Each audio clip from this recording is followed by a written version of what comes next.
Well, we're excited to get back to play some football this week, especially at home against a really good opponent. It's done a great job so far this year. So we know we got our hands full. We're going to have to play some good, solid football against a team that is very efficient on offense, the passing game and the running game, physical at the point of attack, control the football. Defense has been solid throughout the year, so we've got to play well. So we got to do we can practice, but we're looking forward to get back on the field. What was the bye week like? It's early in the year, it's a little different. I mean, I know you did have a few nicks and bruises, so obviously you get some guys healed up, but was it any different than like you would have one if it's in week 5 or 6? And then I guess the second part, what do you do? Do you watch just a ton of football on the weekend? Well, bye weeks, 2 of them this year, which I don't love, but they're there. So we did want to get our guys fresh and healthy, which we did, and I don't like it after 2 weeks, but we did. It's important that they know we got a really good stretch of games coming up that we got to be really good at if we want to continue to progress and reach our ultimate goal. We've got to be sharp week after week after week. So I think getting guys fresh and healthy and getting them rejuvenated, back ready to go was important while we continue to work on certain things and continue to work with our young players. So that's kind of what we did. Now we're back on a normal routine and schedule. As far as us studying the opponent, studying other teams that are doing well, anything new wrinkle that we can add that might help us is kind of what we're tasked with doing, and hopefully we can use some of that to help us get better. Jeff, you mentioned how you didn't like the really early bye week. Was there anything in those first 2 games that you saw that you wanted to kind of use this bye week to kind of correct or implement? Well, I think anytime you make mistakes in games, those are what are glaring, and you don't want to repeat them. So I think after our stretch at the end of last season, losing 3 in a row, there were a lot of things to correct. So we worked hard in the offseason to correct those and rep those and make sure that we try not to allow that to repeat again. Mistakes we made the first 2 games, the same thing. You try to maybe practice against those a little bit more than you have to make sure that you try not to repeat those mistakes. And then I just know, now that the meat of our schedule is starting, full arsenal has to be in effect. So we've got to be able to be aggressive and attack on defense while getting stops and being sound in what we're doing. We got to be aggressive and attack on offense while controlling the ball and running the football and not having negative plays and interceptions and sacks and fumbles. We've been really good at ball security through 2 games. That's helped us. So we always stress that every week. So we got to make sure that we continue to do that, because if you lose possessions, then it makes you're behind the 8 ball. So just kind of concentrating on those have been the focus. Last time out, Jacksonville State's mobile guy was able to run for 100-something yards against the defense. Now you've got Haynes King coming in. He's kind of a guy that's viewed as a mobile quarterback as well. He's also completing 76% of his passes. Just talk about the difficulty of slowing him down, in both phases of the game. Well, that's the challenge, and that's where in college football it's challenging when you have mobile quarterbacks that can throw and run, and you have to have a plan for it, and you got to be good at it. So no, we were not great at stopping the quarterback in the run game in the first half last week. I thought we made some adjustments. We were better in the second half. But when you have that extra blocker and he's a threat to run the ball, you've got to account for him. You've got to, first off, in the passing game, not allow him a lot of rush lanes, the ability to scramble and get yards, the ability to run a quarterback draw and get yards. We got to prevent that as well as we can. And of course, to design quarterback runs, quarterback pulls, misdirection. They're going to motion quite a bit on every play with their good slot receiver, create some eye candy for you, and you've got to know where the ball is. You've got to know where the quarterback is, and did he hand it off or did he not? And then they like to get on the perimeter with some quick screens and some quick throws to the flat with that. So that means you've got to defend the width of the field, and you've got to be good in your perimeter defense of this team. And really, in my opinion, that's what college football has gone to. You've got to be able to defend the perimeter against good offenses and not allow things to get on the perimeter. Make them run the ball up the middle, which this team will. They will. They're a good counter team. They run the ball at you as well. So, but without question, getting on the perimeter is where a lot of big plays happen, so we've got to be better at that. Jeff, kind of staying on the subject of quarterbacks, so Tyler, he's, I think was top, 15 QBR ratings, QBR, I think the first 2 weeks. Just And what's impressed you so far about what you've seen from him, and now going into conference play, and he's obviously played in 2 of the Power 4.5 conferences that are out there? Well, he's done a good job, without question. He's been very efficient. He can throw the football. He's practiced well as well. He's practiced well with us since he's been here.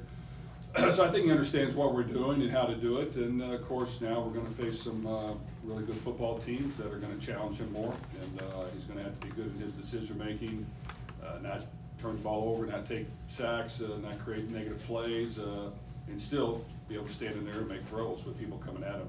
I do think that he can do that, but every week is a chance to prove yourself, and whether you're 2-0 or 0-2, you've got to prove yourself the next week, and you'll have plenty of tests coming up in the near future, starting with this one, where he's got to perform well for us to win. A couple of similarities between you and Coach T, both guys in their second year at their alma mater, played him obviously in that opener last year. I assume there's a good amount of things that have grown with this Georgia Tech team so far, but even this early in the year when you're watching games, is there anything that pops instantly to you like, okay, yeah, this team has taken that second year leap under Coach T? Well, they have a veteran quarterback. It starts there. He's very efficient in what he does, and he can run the football, so that gives you a lot of options, and they utilize those with a lot of misdirection. They run the ball downhill as well, and they display the head coach's personality, being physical at the point of attack and running the ball at you, making you defend that as well with some play action off of us. They do a good job of controlling the football and getting the ball out of the quarterback's hands quickly and being efficient with that. At the same time, I think they're better on defense this year. They've made some changes there. You can notice it on film. They've done a good job, each week.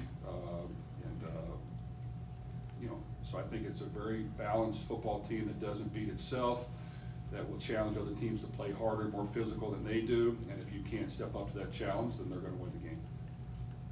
Jeff, what does an early bye like this, what kind of chances that give you in terms of evaluating the depth at your positions? Do you pretty much have an idea about that coming out of fall camp?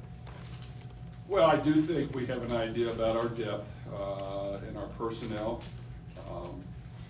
We've played quite a few guys the first 2 weeks. We got a chance to see some of those guys play, which is very beneficial, and it's very good for the young players to get in a real game. In this bye week, we will work the younger players more than the older ones and keep them out a little bit longer and make sure that we're continuing to progress their development and getting them ready to go whenever that may be, this week or weeks down the road or next year.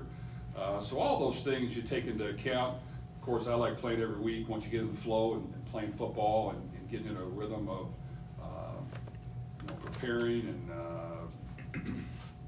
staying mentally intact and understand what it's going to take every week to win. But with this bye week, I do think that the guys are fresh and they're hungry, and hopefully they know that it's going to take our best performance in order to win. Yeah, Jeff, a couple things. You haven't been tested yet, of course. Have you seen enough to feel confident that this team's ready for the schedule upgrade? And you put any stock in the fact that Georgia Tech has already played 2 ACC teams? Well, they're battle tested without question. They've proven that they can play some good football. So, I give the credit where credit's due. They've done a really good job. And the one game they lost by 3 points on the road against a good opponent. So this is a good football team, and you can tell by watching on video. You're looking at their win-loss record. They've got good players. They've got some veterans. So yes, this is a challenging football team that we're going to have to play good football to win, and I think that's how it's going to work in this conference. I do think there's a lot of parity. I think there's a lot of teams that can beat anybody on a given day. I think that we found a way last year to win some games in the fourth quarter because we just hung in there and continued to battle, and that's what it's going to be. And I told our team the other day, like, this is starting a long run of games where it's going to be 4 quarters of back and forth, and if you're not mentally and physically ready to get that done, you're not going to win. So we've got to be able to withstand the momentum swings and hang in there and continue to fight to the end and hope that we're good enough to win when it's all said and done. As someone who votes in the coaches poll, and we just talked about a lot of parity, and yet the SEC has 6 of the top 8 teams in the country in that poll, 6 of 7 in the AP. What do you make of that? And is your vote consistent with that? Well, I think there's a lot of really good football teams out there. Those are some good teams in the top 10, and I'll give those guys credit. I think that, you know, as you play throughout the year and more teams play each other, you know, those dynamics will change a little bit, but, you know, everybody's got to earn their due.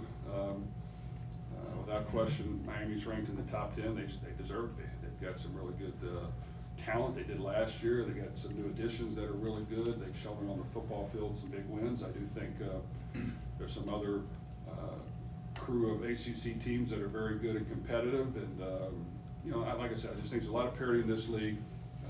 We got to earn our stripes. Each one of our teams do. And we've got to win games against each other. We've got to win games against other conferences if we want to move up the ranks.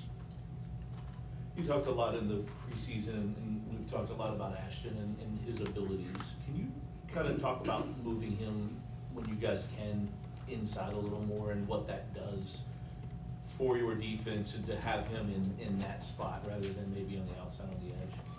Well, Ashton can do a lot of things for us. And rush on the outside, he's physical, he's strong, he's got some quick twitch as well. I think when he can power rush and add the speed at the end, that's when he's most effective. But I do think isolating him at times on the inside is beneficial as well. So we definitely have packages to move him around.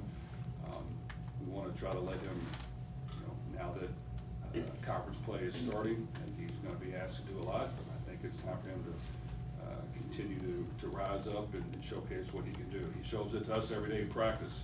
And we've seen it, and I'm hopeful that now everyone else can see it, but he's going to be challenged this week, but I have full confidence he can do a good job. Last one, sir. Are you pleased with the progression of the tight end guy? I mean, Mark's got a couple touchdown catches, Jamari had a couple really nice ones, and the other guys have kind of gotten in the mix. Are you pleased with that progression through 2 games, and maybe what do you want to see from him moving forward? Without question, I think we have built the tight end position up, and it is an improvement. We have some experience, we have some youth that has developed to a certain degree that will continue to get better. Mark provides us experience. He's understanding what we're doing. He's doing a good job. Jamari is a year wiser and older and can do some really good things too. He's very athletic. I think he'll continue to get better. And then Nate has been here, and he understands our system, can block well. And then we've got 2 other athletic tight ends that have played, Isaiah and Jaleel, that can run and catch the football. So I do think that we will be tested more as we continue to progress starting this week, and those guys need to show up. And I think for our quarterback to have success, he's got to feel comfortable throwing to the tight ends, feel comfortable throwing in between the hashes, and these guys got to provide us a weapon. Thank you. Thank you.